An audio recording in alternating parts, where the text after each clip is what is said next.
Hey everyone, Morgan and Baby Rogue here again.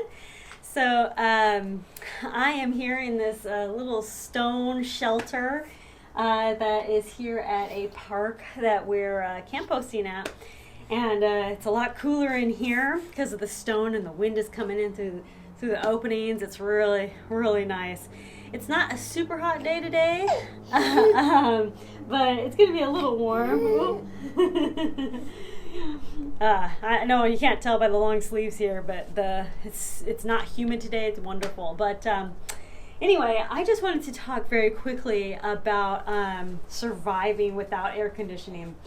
You know, air conditioning has only been around, it was officially invented in about 1900s. And since about 1925, they started putting air conditioning in movie theaters. And then everybody would rush to the movie theaters. Let's go and get some air conditioning and watch a movie, right? And that was like the really big, exciting thing to do back then. And then, you know, air conditioning became more and more normal as time passed.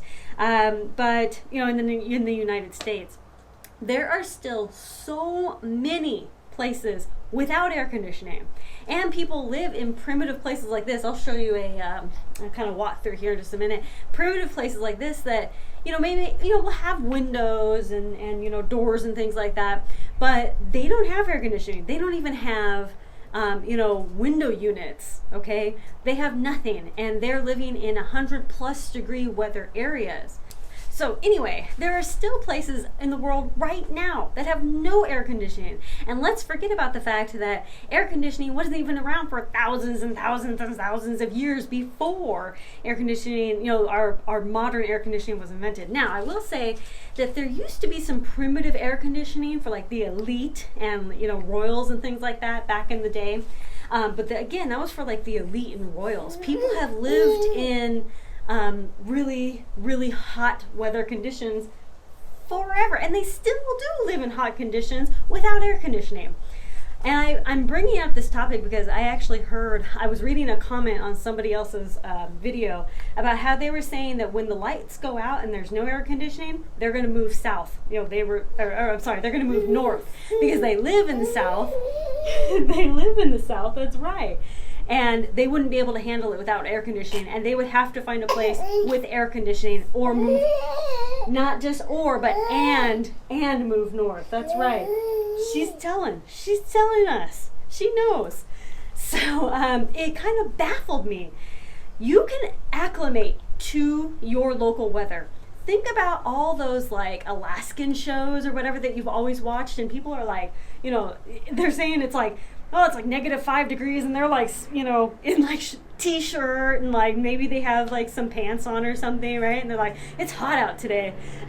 And you're like, wait a minute, what? that would be cold, right? I live in the South. We've acclimated to the South and the warmer weather. If you live up north, you've acclimated to cooler weather, right? You 100% acclimate to where you live, into your local weather. If you no longer had air conditioning, you would acclimate 100%.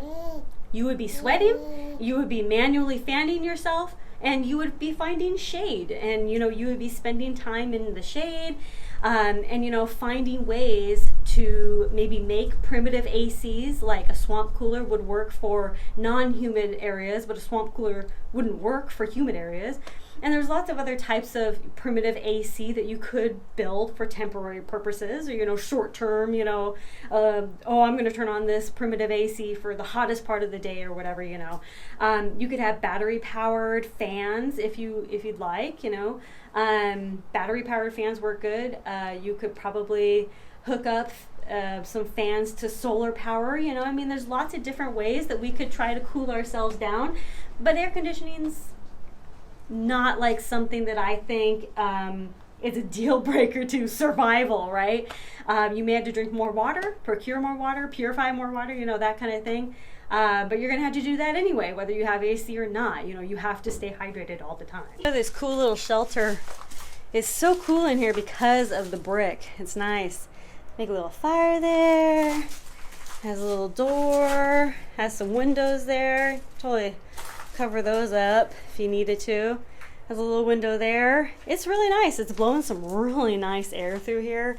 And it's a little colder in here than it is outside because, obviously it's really nice and shaded, but it's just in general because of the brick, it makes it slightly colder. But yeah, and there's some nice shade from the trees as well from outside, shading this shelter, which also helps a lot too. Anyway, I guess my point is, don't be afraid to acclimate to your temperature. I would start learning how to acclimate now. When it comes before the summer in Texas, I always start acclimating in the spring so that I'm ramping up to my acclimation. And so when I go outside in the summer, I'm not like burning hot. You can do the same for the cold weather too. So, don't be afraid of cold weather or hot weather. You can acclimate perfectly fine. You can figure it out. Is it going to be kind of rough in the first maybe couple months? Yeah, it is. You're just going to have to figure it out now. Where's she going? All right. Anyway, that's my kind of rant. Let me know any of your thoughts and ideas on this topic. Thank you all so much for watching. Conquer Tomorrow by Preparing Today. Talk to y'all later. Bye.